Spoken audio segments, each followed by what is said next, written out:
So, I got to ask you something. And I know I got a few years on you. We always joke about this, like at our ages now, like 4 years does not make a difference. But in our like younger teenage years, I kind of remember certain things, that have happened, just because different time eras and stuff like that. So I need to ask you something, Soto. First of Mhm. all, before I even get, do you remember an MTV show in the '90s called Dead at 21? Does that even ring a bell to you? Dead at 21. No, Okay, it that doesn't ring a. so I gotta say something. This show, for some You said it reason, was on MTV? it is, and I'm gonna get into this a little bit. Um, Okay. so I remember it was on MTV, but this show has always been in my brain because I always remembered loving it. And as time goes on, like I thought about it from time to time, and I'm like, why has this always been stuck in my head? So let me tell you what I remembered of the show before I kind of took a look into it. So let me tell you, it's not much because this is funny because when people talk about, like, first of all, one season shows, I'm like, oh yeah, there's this show called Dead at 21 that was only for one season, and they're like, what's that? And I'm like, well, I know this is what I remember. I know it stars Jack Noseworthy. That name has always stuck with it. So who is he? Not like he was famous, but his name was always in my brain.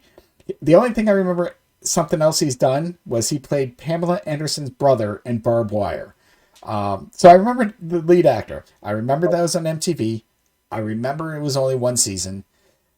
I remember the finale. I wasn't totally happy with, but I can't remember why. Like I can't remember if it sucked. It obviously left on a cliffhanger. I just couldn't remember this. So if you were to ask me, well, what is this show about? This is what I'd tell you. Well, there was something that was put in their, like something put in their brains, and they would die at 21. So what would be your next question? Well, who put it there? I don't know. What does the chip do? I don't know. I laugh because this show that I know I loved, I can't remember anything about it, yet somehow it keeps popping in my brain. And when people talk about like shows that shouldn't have been canceled, I'm like, well, Dead at 21, I wish it had more. Why? I can't answer it. I need to know why this show has stuck with me for so long. Even though I don't remember it, I felt like it was a good show. So I actually finally went online, and Soto, Yeah. all the episodes are available on the Internet Archive. But Soto, I binge watched 13 episodes, all 13 episodes of this show. I was able to Like on your watch phone. this again. And so, in a weird way, I want to talk about the show, but I kind of want to figure out why, what I think now compared to Yeah. then. Because now I can at least explain something and see if you're interested. So, first of all, yes, this came out in the summer of 1994. This was on MTV. Mm-hmm. So hence I was 16 years old. And I'm going to keep emphasizing that. Probably that's going to come back at the end. Because I want you to remember You were 16. I was 16 and what life was like then, Yes. or like what people are like teenage. So basically now let me tell you what the show was about. The premise before I get into a lot of things. So yes, there was something put into their brains when they were babies. It's like this microchip. And the idea was, you know how, though I think it's been debunked, I don't know how true it is. They say we only use like 10% of our brains. Um, they say Yeah, it's this not. That's a myth, but yes. correct, but again, go back to the '90s. 10% of the brain. This microchip they put into babies' brains to help them access that other 90%, which obviously made them smarter, but unfortunately decreased their lifespan. Well, So it's yeah. very science fiction. Now again, this was on MTV. At this time, MTV had no show like this. This is the very first fully scripted drama series MTV did, because at the time, obviously music videos. Yes, MTV used to play music Hi. videos. We all Yeah. loved it. Beavis and Butthead, Yep. a lot of they had sketch comedy things, and the real world. We've talked about this a few times. Like reality was a big thing. They never. This was their first attempt at a scripted drama series. So Soda, I gotta read to you real quick the intro. So the idea was to improve the human race, force the hand of evolution, a secret government project to implant microchips in babies' brains. Their intelligence was amplified, but their lifespan shortened. Then the order came down: bury the project, eliminate the witnesses. Ed Bellamy knows too much, so they framed him for murder. He hit the road with the only friend he's got left. Maybe he can outrun them, but he can't outrun his mind. He's coming apart dream by dream. His only chance for survival is to find Victor Heisenberg, the doctor who put the chip in his head. If he fails, or they catch him first, he will be, and that's when the title card Dead at 21 popped up. So the show was ahead of its time. That part rings a bell for some reason. Like that description or that title card thing that you just said, like that, I cannot have a clear picture in my mind, but that does seem to make sense. I wasn't really into live action drama back then, but continue. Well, yeah, and that's my point, because you were 12 around this time, and I was 16. Weirdly, this is going to end where I feel like this influenced me. This might have been my first influential thing that I don't even remember. So the premise I loved, and I can see that. So yes, Jack Noseworthy, who, if you look at his IMDb, he's actually been in a lot of stuff. This is probably his own real starring thing, but in like the mid-90s, you can see from like U571, like a Brady, like he had a lot of movies, not a main character, but the side character. There also starred this actress, Lisa Dean Ryan, who most people don't know the name, but if you watch a certain show like I did as a teen called Doogie Howser MD, she played the girlfriend. So she did a few TV series around this time. The agent, Whip Hubley, I always laughed at Whip. Like, if you see that face, you kind of would see, like, again, a lot of 90s films. These are the three actors in every episode. But there's other actors who only appeared in one, a lot of recognizable faces, but two I need to bring up. So in one episode, there is, I'm going to probably mispronounce this, Sean Kenan, who a lot of General Hospital people know, but as me and you would know, the bad boy of karate, Mike Barnes, does an episode. Oh my God, Mike Barnes? Mike Barnes does an episode. What? I saw him like, that's Mike freaking Barnes. Yeah, he does an episode. Only one episode. Bad boy. The bad boy of karate. And franchise owner. A potential franchise owner of Cobra Kai. Very young age. Cobra Kai. Also, Adam Scott is in the pilot episode, who people nowadays would know him from Parks and Recreation, and I guess he's currently on the show Severance. This is his debut. So yes, so basically Ed comes home from college. He is his 20th birthday. You can tell he's smart. They don't play into that as much as I thought they would throughout the series. There's a lot of issues with the series, but I know I love this. And he's coming home, and, you know, his mom's dad, brother, sister, blah, blah, blah. Excuse me, mom's boyfriend, not dad. And, you know, they have a house party. Like, this is, like, everyone filled up this house. And he's starting to get weird dreams. Like, he's seeing visions, you know, kind of on a way to see the future, way to see people, but he doesn't really know it yet. So he goes to his room to get it away. That's where he meets Maria. She just crashed the party. So there's a side story leading the episode where the agent, who's basically hunting them this entire series, finds this guy Dan, who's played by Adam Scott, who's also like him, but he's a little older, so he's gone more crazier. And so he kind of finds Ed and gives him a backpack, and like, this will explain everything. It starts off with the word bang, but so this show feels so 90s. And just get yourself with everything you think about the 90s, the look, the flannels and everything like that. Everything was 90s. MTV did this. Now, what did MTV have the rights to that most other TV shows did not? Music. So I don't know if you remember this when DVDs came out.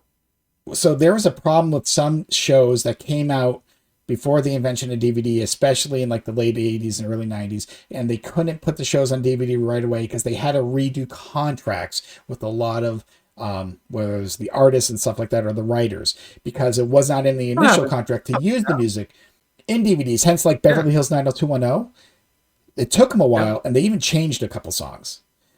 So I think that's why this never came out on DVD, probably. But Soda, when I say music, every scene has a clip of a song. Every scene has something going on in the background. And again, 16-year-old me, like, damn, like, I'm listening to, one moment, Nine Inch Nails. I'm like, Headlight Hole. Like, oh, God, this is great. Oh, Spin Doctors. Holy shit, this is great. You know, and then all of a sudden I'm like, Warren G, Regulators. You know, every friggin' hit song in the 90s, a clip. But then I realized, I'm laughing, like, this is being overdone. But I read a comment, like, it's hitting that dopamine in your brain. Like, you're hearing the songs you like, and it might be making you like the show more. But yeah, so every scene, not like one song for like maybe the end credits, you know, And just in the background, every scene has a song. In like all 13 episodes. Like All this is a 13 consistent episodes. thing. Maybe not to the final two, because I will say something.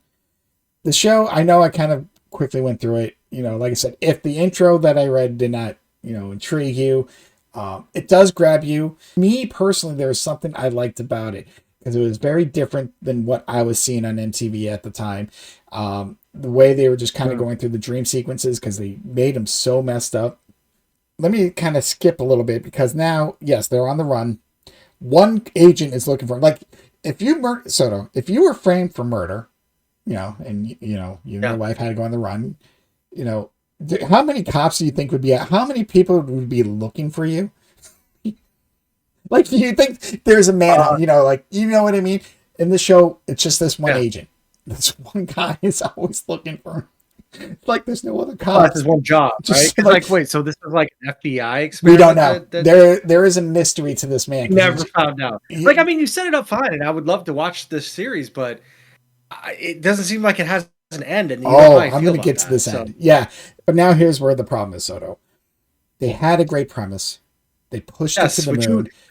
You have talked about this. We talked about this on the podcast, how we feel about great premises and what happens with them.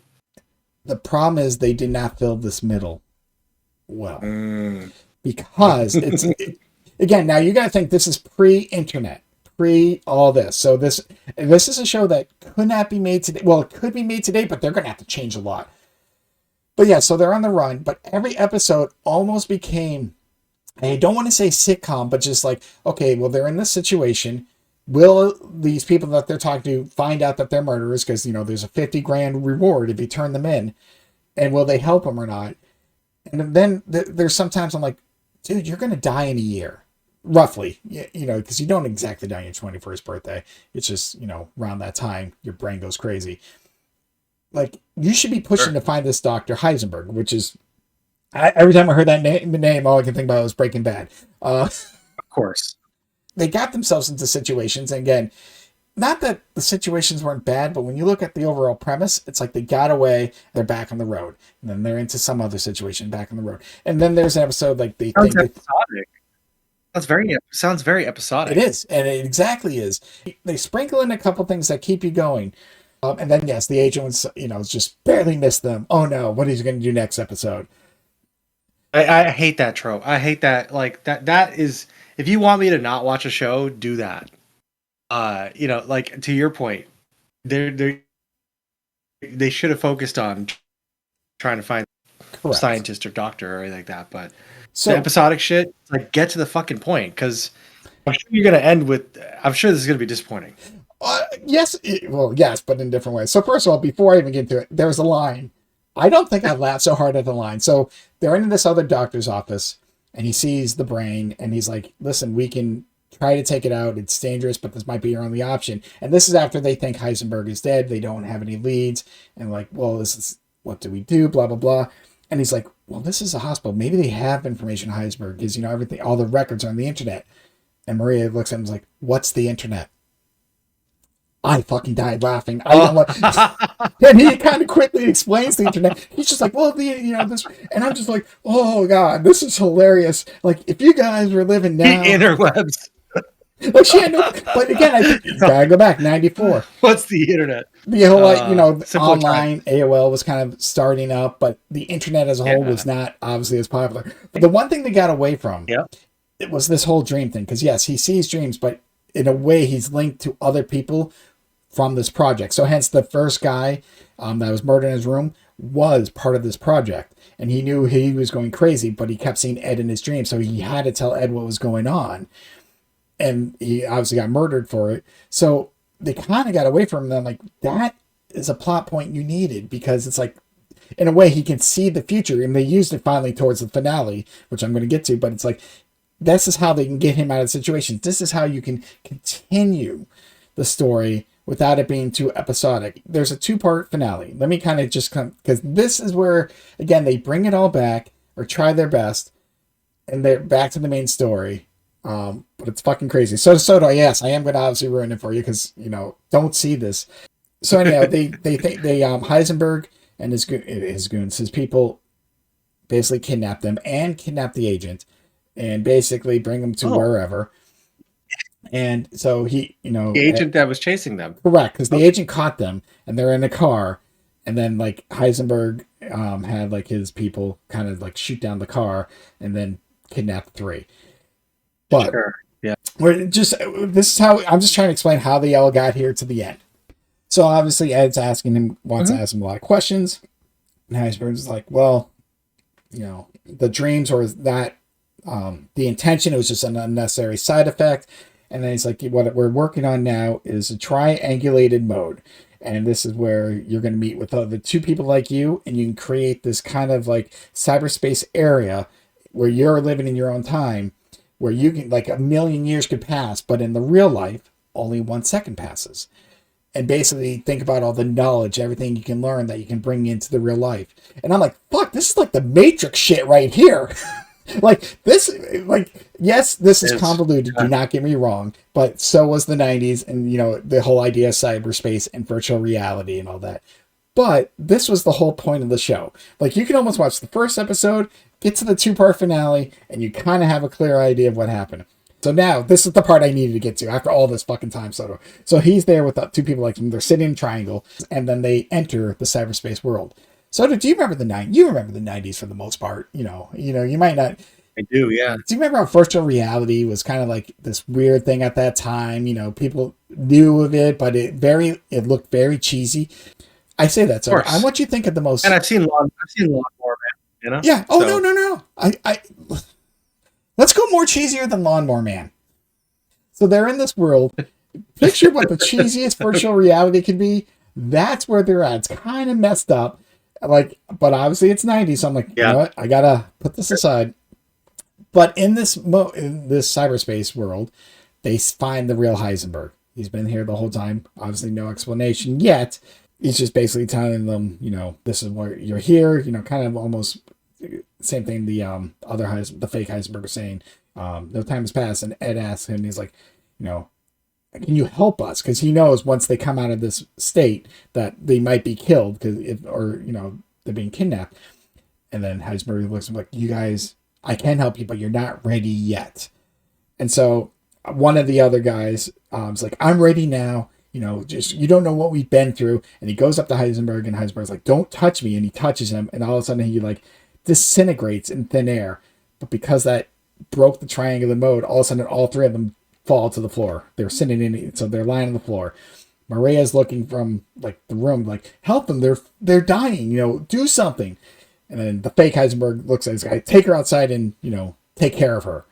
So this is how the show ends. You got the three lying there. Maria's taken outside. She gets thrown to the ground, gun to the face, and you hear a bang. But it's a close up of the gun, so you know what that means, Soto. She's not shot, but that's how it ends. They left it on a cliffhanger. They left it on a cliffhanger. That is criminal. So that is fucking criminal. And I rewatched that last scene again, and again, I kind of knew where they're going. I feel like if they had a second season, the agent would have shot the guy, helped her, like that. And now I remember why I didn't like it, because not that I didn't like it, there's no continuation. But now I pose you a question, Soto. If you created a show, whatever show, TV show, and you're going through the season, and you're hearing rumors that you may or may not be canceled, like you know the rating, you see the writing on the wall, and maybe it's the end. Do you A, create a cliffhanger in hopes that maybe there's enough interest for at least one more season, or B, do the fan service and like, listen, let's give our fans at least something. Let's just end this. This might not be the ending we're looking for, but at least it's a closure to the people who stuck with us. What, honestly, I know we can't. What would you do if you really thought about it? I would do B easily. I'm not gonna do a cliffhanger. Like, that's ridiculous. That's abuse of the people who watch the show the whole time. That's basically a slap in the face. Jericho is a similar show. Jericho didn't have just only one season, but Jericho knew that it was getting canceled and people tried to bring it back, whatever. But it ended in such a way where you could be okay with, like, you knew it could go other places, but you were okay with where it ended.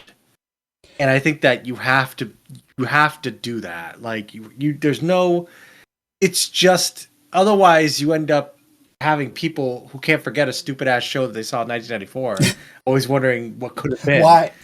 You are basically traumatizing people so that they have to work this shit out and talk about like it's like this is the cause of an effect of this bullshit is that you're like I can't stop thinking about it because your brain is trying to close this loop because it never got closed. It's unfair.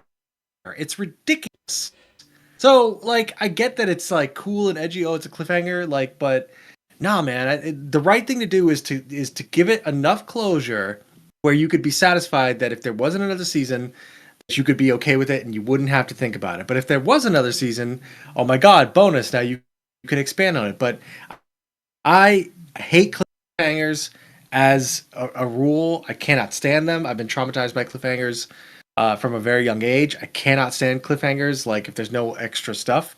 And the fact that this show came out in 1994, which is fucking over 30 years ago, and it will never have a resolution, is just a crime against narratives. And I just think that that's terrible, especially with the setup that it had. And then you spent a lot of time dicking around episodically. Like, if you know that you may only have one season, it's fucking go, go, go. Like, you make it tight. Like, one of the best one season show that I've ever seen is True Detective. And it's only 8 episodes. I know that they had other seasons that they've had. The first season with Woody Harrelson and Matthew McConaughey is 8 episodes. And you know what? There is no fucking around in those 8 episodes. It is just, here's what's going on. It's like a long form movie. And you know, this era of MTV was fucking cool. It was. Like, I didn't watch any of the live action stuff.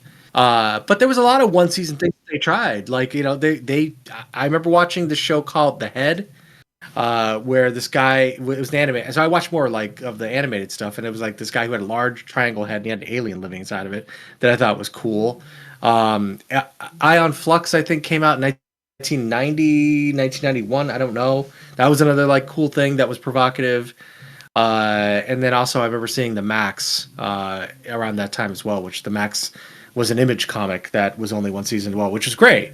They were just doing like they were experimenting with a lot of great things. And so, but to answer your question and to come back to it, no, I would never, if I knew I only had one season, I would absolutely plan to keep it, to have some closure, because that's why you're watching a show.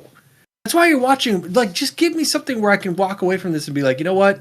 I may not have gotten all my questions answered, but at least I feel like I could walk away and say that this was somewhat complete. But to have it just be an ambiguous, cliffhanger, like, is just atrocious. And I agree, and obviously that was an obvious answer. But I only bring this up because there's a show that was on 5-6 years ago, whatever, called Manifest. Very much like Lost. Oh yeah, they had over this mystery. Now, what I liked about it, because I love Lost and I love these kind of mystery shows, is from my understanding, without getting into the concept of the show, but they planned out all 6 seasons because the way the story was set up, it worked perfectly for the 6-season show to pay off what you find out is going on. You're like, well, this is going to be 5.5 years later. But the fact that they said we have every step planned out, this isn't going to be like we're making up on the fly, not like Heroes. We're going to have a banger first season and fuck up everything else. And I say that because season 3 happens of Manifest, and it's not that it ended on a cliffhanger, but there's a plot point which was great. I was like, holy shit, this is awesome. This now brings this to a whole new level. And then ABC or wherever it was on canceled it. NBC, whatever it might have been. Netflix. Yeah. So in the way it was left on a cliffhanger, but it wasn't meant to be. I don't think they knew they were getting canceled. Netflix ended up picking up all 3 seasons right away. Played them. It became their most watched show. It was the number 1 trending. So they came to the writers like, hey, we will pick up one more season if you want to finish this. So yes, it ended Now I That's can see where I think everything was going to go because I think they crammed in what kind of close to 3 years worth into 1 year because one season because they're like, well, listen, let's yeah. just get. They're like, let's That's leave, but they gave us the ending, and they gave us something. right. Yes, some people loved it or hate it. These kind of shows, that's always going to happen. But there was closure. But you're right. Yes. Then there's these other shows, and you're like kind of like Dead at 21, and I'm sure there's more I just can't think of where you're just watching. Like I remember when I was watching Terra Nova, I was like, oh, and then it just ended. And yeah, I mean, I guess if unless you have a multiple season guarantee with the studio or channel, whatever, then yes, cliffhanger it. But like I go back to Heroes. We talked, that was a banger for a season. And in a way, Yeah. that could have ended at the end of the season. It's like, okay, that's fine. They saved the cheerleader. They saved the world. Superheroes that are going to kind of live with us. They didn't, I think they knew because it was a hit, but I just don't think they planned much after that, first season. They're like, well, where do we go from here? Oh, no. But of course not, because like, these shows have to become a cultural phenomenon for them to continue into these things. You know what I mean? So, and yes, I will admit, this is, even though I kind of shit on the fact that a lot of the middle was filler tropes, there was a lot of, I don't want to say I've seen a lot worse, Soto. I'm not saying this is by far, I will ever go back to this. I think I can close this because now I can remember why, and I can forewarn people like, yeah, this is a great concept. They just did not deliver. But I think MTV did not know what to do with this. This story has been done so differently nowadays. This is something that can't come back. And you're right. It's been, here I am 32 years later. And I know it's been stuck in my head. But again, at least now I can be like, well, it's this show. Like, if you want to see it, yeah, but you're going to be disappointed at the end because there's no unless you take the belief that they're all dead. He did die. They all died. She got shot. If that's your ending, then so be it. And maybe that's why I so be it. Yeah, You know what I'm saying? Make your own ending. That can be the ending because technically that's what they showed. It wasn't kind of clear cut. But again, I go back to the way the movies I used to write, the way I liked, especially suspense thrillers. It's always my go-to. And we talked about Pulp Fiction, which kind of came out. But then I started thinking like 16. This is really, and I'm looking at the show. I'm like, I can see why I like the show. I can see I was the target audience. I was obviously, MTV was always on in my house, in my room, even if I wasn't watching, because again, music, that's the majority of our age group was. And yeah, the show, and I knew I watched all the episodes, and I didn't probably think about how much filler there was. I was just going along with the adventure. Now as I'm older, I can see what they're doing. I see things a little differently, but I can see why I like this. I can see why it's been nostalgic for me in a way, because it may not have been like something like, I'm not going to Star Wars, how great that was and how much, it embodied us as kids and we just grew up loving it. But in a way, I'm nostalgic because I think it might have started the turn of these kind of, we always joke, the darker tones. What's Chad's? This is a Chad movie kind of thing. This is a Chad series. And I look at him like, yeah, this could have been. And in a way, the beginning and the end, yeah, it was weirdly shot, but I loved it. I loved the different style. And I will say this, Soto, at least maybe go on and watch the first episode. But you can kind of see what they're going for. But it's a lot of cheese. It is definitely 90s. I'm not saying I hate this, because it's always in a weird way going to be a part of me. But at least I feel like I can close the book on this. Like, I understand why it's been in the back of my brain all these years. It's not like I think about this every day. And I don't know what brought it up last week. And then all of a sudden I just see, I can, and then I look like, holy shit, I can watch all 13 episodes, which the hilarious part is in the closing credits, sometimes they're promoting the next show. And I'm just like, I never even heard this. They're promoting Beavis and Butthead. So like someone had to put the VHS copies on because that's what you're watching. And it's hilarious to me. So, and it's funny now that I've been on Reddit a little bit, reading, same thing. There's been people like, yeah, I remember loving the show, but I don't know why. Like, yeah, there's some weird cyberspace. And then one guy just like, they're like, yeah, there's some like alien bug in his head and he dies when he turns 21, which no, he doesn't die on the 21st birthday. Your brain just overloads from all the dreams and basically, for lack of better terms, just shuts down. Hence why the agent looked at Dan in the opening. He's like, this is putting you out of your misery. And you don't really think about it then. But so, yeah, so this is another case where great concept, especially for its time. I feel like this is ahead of its time. I don't remember much. I'm sure there was stuff like this, but the whole idea of cyberspace, I was in the internet, being in that world. But the idea, like they said, hey, you can live in this other reality. You can live there for hundreds of years, do whatever, learn whatever, in this weird, trippy virtual reality that's very cheesy. But you come back, only like 5 seconds will pass. And again, I'm like, God, there is so much meat to this that they didn't dive into that they could have. But then it's like, it's MTV. I think it was on a different network, different time. They could have. So I don't know. And the music was bangers. Yeah. Like seriously, some guy was like, yeah, I tried to rewatch the show, but every time a song came on, I'm like, oh God, I gotta listen to that album again. Then I'll go listen to that album, come back like, wait, what's happening in the show again? Then I hear next song. Oh, I gotta go listen to that album. But yeah, I had to bring this up because I binge watched 13 episodes in like 2 days. I don't have time for a 4-hour movie, but damn it, I watched 13 22-minute episodes of a show I don't remember. Of a show that never had a fucking end. That says a lot. All right. You're like, I had an itch, and I need to scratch it. And do you feel like you scratched it? I did, because whether, you know what, it might not be the answer you're looking for, but at least it's an answer. It's better than just being, clueless. And that's how I felt. Like, again, as time went on, I'm just like, why did I love this show so much? I only remember Jack Noseworthy. Not a name that, it's not like it's a Tom Cruise, Brad Pitt, an actor that's beyond famous. Maybe it's just the name Noseworthy I found funny and just stuck with me. And I just remembered something with their brains. But like I told you, like before I rewatched this, I don't remember who put it there. I don't remember what it did. I forgot the whole cyberspace thing. I forgot the whole access the other 90% of your brain myth, which was huge in the 90s. But it's just funny. The Reddits were just funny for this because so many people, same thing. They're like, oh, I found it weird, which, yes, it's not for everyone. So is there anything you need to, anything you take out of this from my psyche, just like wondering, but that you need to add? No. I remember this very specific time in MTV, and if anything, it makes me nostalgic for that time because it was a rare time. It was right before the internet, and MTV was putting out. They were trying a bunch of shit. And they got away with a bunch of stuff, and it was great.